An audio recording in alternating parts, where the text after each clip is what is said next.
it feels like a very hard cultural shift has just occurred. I can feel it in my spirit. Jordan Peterson has kind of set a cultural movement into motion. He's been a catalyst. A catalyst for re-examining the Bible primarily, but also Christianity at large as the foundation for Western civilization. So to Joe Rogan, I think Rogan we're using as our everyman. He had this antagonistic kind of view of Christianity and saw it as basically an abusive cult.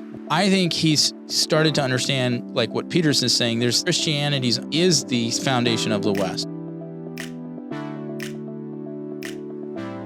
Hello, and welcome to the Pop Culture Contrarian podcast with Thomas, Sterling, and Andrew. Hello. Hey, guys. Our topic today is one we're kind of excited about. Christianity is the West's new counterculture. I want to rebel against you, against everything. Yeah. So we're looking at primarily, I guess, Jordan Peterson, but there's other people involved in this where Jordan Peterson has kind of set a cultural movement into motion. He's been a catalyst. A catalyst for re-examining the Bible primarily, but also Christianity at large as the foundation for Western civilization. And it's kind of bearing fruit now in a little bit unexpected ways, and we're going to dig into that. First, make sure to like and subscribe to the Pop Culture Contrarian on YouTube, Spotify, iTunes, or Apple Music. I'm still going to keep calling it iTunes because that's what I'm used to. Yeah. And hit the bell on Spotify so you know when we upload a new video, and leave a comment. Let us know what you think. Tell your friends about us. That's how we spread, with word of mouth. So, yeah.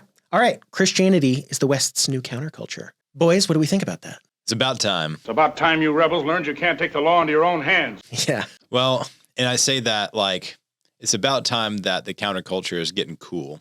Right. For a while, let's be honest, Christianity has always been the counterculture in its own right because it's antithesis of the ways of man. It's the way of God. Yeah. Yeah. But, over the past, I don't know, at least the last decade, probably longer, probably the past like 30, 40 years, it has felt more and more just progressively like it's less cool.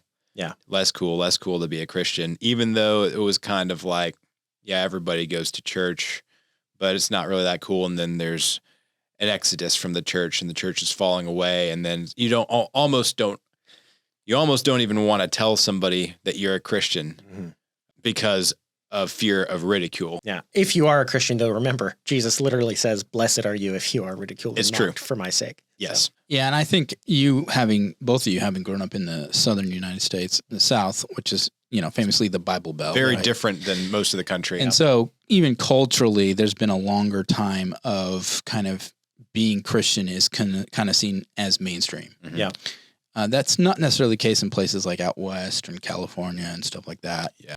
For a longer period of time, where I grew up, it was kind of the minority position was being Christian. Well, you spent a lot of time growing up in like Montana, which was at one time the Wild West, which was always kind of, it's always in some ways, the most atheist part of America. Yeah, kind of.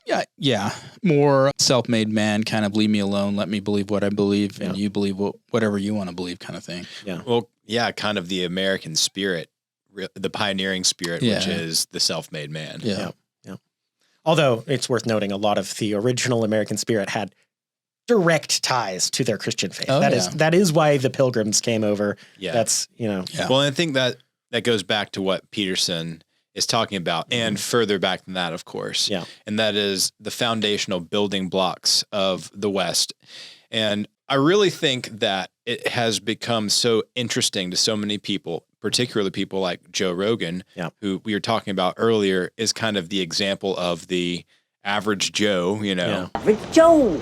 Joe Rogan, of course, but he is, and Thomas, you were mentioning this earlier, leave me alone. I want to do what I want. American, I'm not religious, secular, and live and let live and that kind of stuff.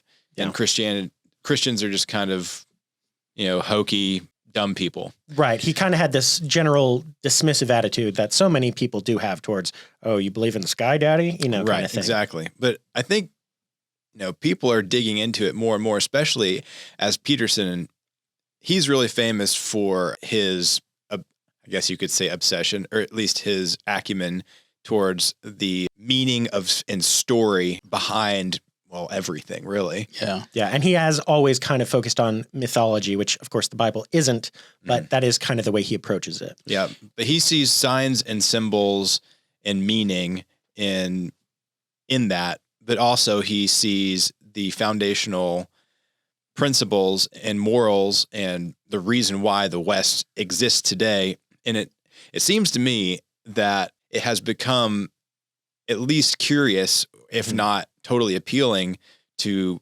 new folks who seem to be turning in this direction because of a lack of first principles and foundational principles that secular culture just doesn't have. Yeah.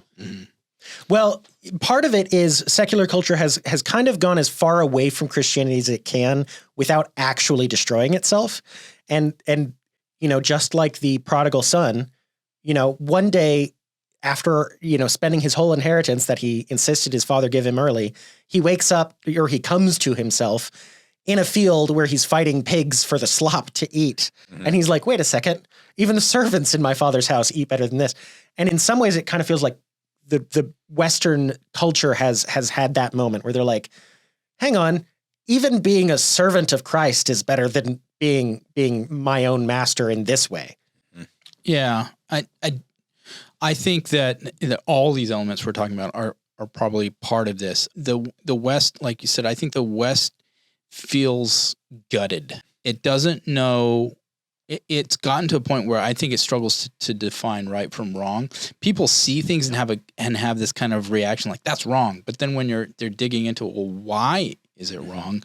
Then they're kind of left struggling to answer that question. And I think what Peterson, the value of Peterson was he was able, and I think we kind of mentioned this, but he really connected the West to its foundation, which is Christianity. Yeah. And that is something that more people are starting to agree with. I think initially people kind of rejected and like, no, I mean, we're the Enlightenment and we're all these other kind of rationales were thrown out there. We're only going to believe things that we can actually verify are true. Right. So kind of the materialism of secularism has taken over the West. And so the West stopped believing in the supernatural, which means they stopped believing in God.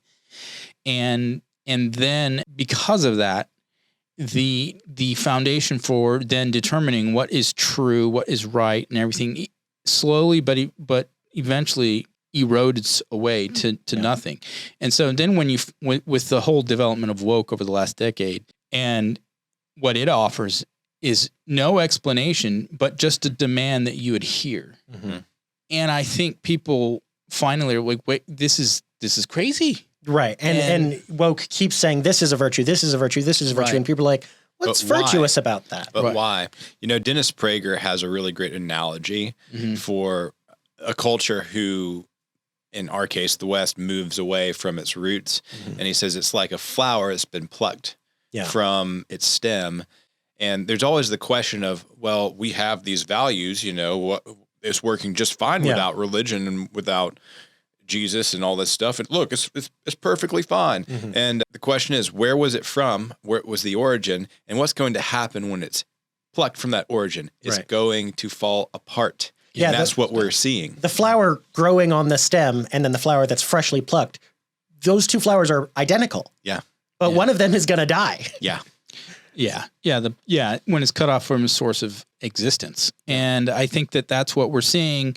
Peterson, the value of Peterson he brings in is he's made that connection and repeatedly makes that connection. Yet what we see with Peterson, as I would argue, he still struggles to actually embrace the actual heart of Christianity, which is Christ is the God-man who came and saved men from their sins, literally, not just as an archetype, which is what he tends to want to see Christ as. That's the terms he uses, is archetype, example. And it's interesting. I think he mirrors the society where this is, this one person I follow, he goes by Womp Tomp on social media, but he's actually really wise, even though he's like 23 or something. But anyhow, he made the point that Western civilization has gone through this phase where we're like, no, free love. We don't need to stick to monogamy, free love, all that. And then, all these STDs and then, Oh, it actually sucks to never commit to one person. And actually, I do want to have kids. And basically, they've rediscovered by testing all the wrong methods. Oh, actually choosing one person, sticking with them and building a family with them is the best method. And that's monogamy. That's like what the Bible tells you to do, isn't it? And then they've discovered, no, you don't need to worry about eating too much. Just eat whatever you like, have all these food, drink all you want. And it turns out you get fat and unhealthy and you end up dying. And that's gluttony. That's what the Bible tells you not to do. And, no, there's nothing wrong with porn. Just watch all you want. And then, it kind of means you're never motivated to do anything in life and you don't accomplish anything. And turns out lust is bad too. And so one by one, Western civilization has kind of tried all the vices and found, hey, the virtues are better. Yeah. And they're to that point, which is very encouraging, that they're like, hey, the virtues are good. We're very happy if the Western civilization chooses to live by the virtues expressed in the Bible and the fruits of the Spirit. But the thing they haven't done, and the thing Jordan hasn't done yet, is accept the supernatural, that Jesus isn't just some wise teacher who lived the perfect life and was the perfect example, which is what Jordan describes him as. He describes him as the ultimate hero, which is the most good person possible who suffers the worst tragedy possible. That's how he describes Jesus, which is not inaccurate, but it's missing something because Jesus is not a man. At least he's not only a man. He's fully man and he's fully God. Oh. And if you don't accept that, you're never going to see who he really is. Sure. I think there's also an element which the West has fallen, that the secular West has denied, and that is the nature of man being fallen. There's always an explanation for why people do bad things, but it doesn't center around the biblical understanding that man does bad things primarily because man has fallen and our person and our character has been corrupted as a result of that. So we're born into sin. Yeah. And so the secular looks at humanity and says, well, if you make society and build society in such a fashion, you can eventually build a society that's almost utopian, where people are perfectly motivated and will therefore do the perfectly right thing. And so the focus has been on trying to build these external structures. And by building these external structures, the idea is we'll perfect man. Yeah. The problem is, no, because that it's man himself that needs to be redeemed and saved. And that's something that no government has the power to do. Yeah. And so I think... Well, Jesus' government, of which there will be no end. Yes. But Jesus himself does, with his death and resurrection. That's just a little sidebar, but I noticed when I was doing my Advent reading for Christmas, one of the prophecies in Isaiah says of his government end of peace, There'll be no end. Of the expanse of his government end of peace, there will be no end, or something like that. And I was like, turns out big government is good in at least one case. Yeah. Well, I mean, the perfect government, of which he is, and it's a perfect monarchy. I think that, so Peterson, I think, he stumbles in both those points because he recognizes how people can be corrupted by society, even by, you could say, biology. Yeah. But I feel like he's still stuck in a materialistic worldview. Yeah. And he's trying to explain the supernatural and fit it into the material rather than the other way around. And you can't do it. No. There's a great line from C.S. Lewis in The Last Battle of All Things where they go into a barn and it's actually bigger on the inside. And Lucy says, in our world, a barn also once contained something bigger than the whole world. And it's Jesus. Right. And that, I think that's the point. You can't contain the divine, supernatural God-man that is Jesus Christ in a materialist worldview. He's too big. Yep. Yeah. And it won't allow it. So I think in moving on, so to Joe Rogan, I think Rogan we're using as our everyman, Western everyman, right? Average Joe. Yeah. Moving from a kind of antagonistic rejection of Christianity, and when you hear him talk about his past, he was in a Catholic school and experienced kind of negative elements because of that, and I think it soured him on Scripture and Christianity in general, and he kind of carried that with him through into his adulthood. And so he had this antagonistic kind of view of Christianity and saw it as basically an abusive cult almost in a sense. He was never like the worst about this, but he did have that kind of general dismissive attitude. Yes. And then I think as he's in his own experiences and talking to all these different people and everything, I think he's started to understand, like what Peterson is saying, there's the Christianity's is the foundation of the West. And as you see the West threatened, he's starting to see that too. And so it's been interesting to see some of his guests that have come on, and we're going to point to a couple here. Mm-hmm. Yeah, Wesley Huff is one of Wesley them. Huff, who is an apologist, is a Christian. I think he's Baptist. And he's part of an apologetics organization there, I think he's from Canada. He is Canadian, and I don't know if it's... We didn't I'm not sure what details. city, but it's Toronto maybe. I'm not sure. But he was on, Rogan 2 weeks ago? Something like that. In the past 10 days. And so he's an expert. He's an expert in a lot of the languages the Bible was written in, all the different, Job was written in this language, and here's how the translations have happened across history. He knows all that stuff back to front, even though I think he said Phoenician is the one language. It's just like impossible to learn. Yeah. So, ancient language expert in the biblical languages. Mm-hmm. And his understanding and knowledge of how the scripture came to be as we know it, et cetera, is really good. And so his conversation with Joe Rogan was great. And he really did lay out very, I think, clearly what the message of the gospel is, especially at the end of it. If you watch it, it's good. You should watch it. And he expresses why even Peterson's view of Christ as a good moral example doesn't work, because Christ doesn't leave you that option with the claims he makes. Yeah. And he also goes through, at one point, Joe asks him, so the book of Isaiah, how accurate is that to the Dead Sea Scrolls and what we have today? And Wes Huff gets to express it's actually like word for word the same. Yeah. From 100 BC-ish is when the Dead Sea Scroll was written to, more than 1,000 years later, which was the next most recent copy of Isaiah we had. Mm-hmm. There were no changes. Well, I think that's part of the greatest significance of the Dead Sea Scrolls. Yeah. No, that's why it was, I can't remember when they were first found. 1940s, 46, I think.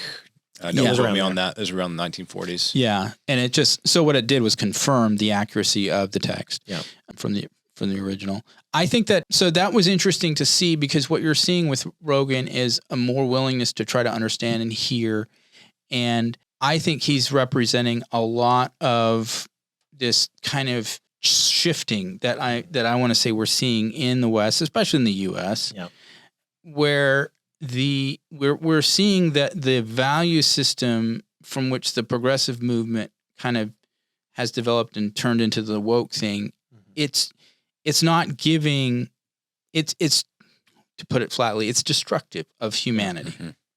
And I think people are seeing that. Man going his own way is self-destructive, inherently. Yeah. And so I think that now there's this desire and willingness to say, hey, we need to get back to our roots, because we've gotten so far off course that we don't know where we are, what we're doing, or where we're going. In one way, Western civilization it's actually a structure that was built over 2,000 plus years. And people are starting to see that structure crumble, and they're like, hey, how did we build this? Let's go back, see what the architect's plan for this was, and how we can actually increase it instead of letting it crumble around us. Yep. So it's interesting to see. Yeah, it is interesting. Where this is going to go, I don't know. Yeah, Andrew, you were going to say something. Well, it may just be my sense or our sense in this conservative media space, but over the past 30, 60 days, it almost feels like, and I know there's been quite a lot building up to this over the past probably decade. Yeah.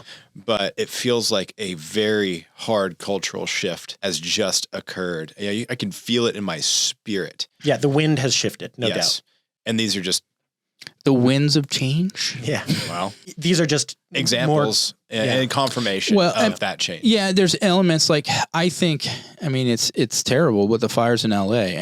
I mean, the governmental system that has been kind of promulgated in that state is failing miserably right now. In very predictable ways. Yeah, in ways that what we can look back on and say, why did you make these decisions? These decisions, honestly, some of the decisions have literally nothing to do with the role that they're supposed to be doing, like who you hired for the fire department, stuff like this. They're based on a secular worldview. Right. They're based on a worldview that sees virtue in promoting itself, not in actually doing good things. Yeah. So I think there's people that have kind of come smash up to the reality of the world in which we live. Yeah.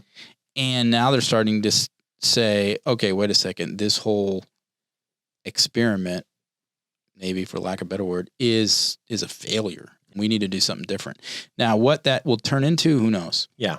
I think the quote, we may have said it on our podcast before, but the quote that's pretty popular is, reality has a conservative bias, which I think is true, but more than that, reality has a Christian bias. In fact, if you're a Christian, the Bible teaches that everyone on earth knows the reality of God. And if they claim to be atheists, they are actively denying something they know to be true.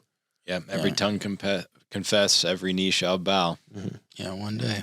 All right. I think that's pretty good. We're trying to wrap things up here as Andrew and I are heading out in 2 days to go to the inauguration. And of course, this episode will be coming out after that, but that's what we have to look forward to. So you'll be hearing from us. Yep.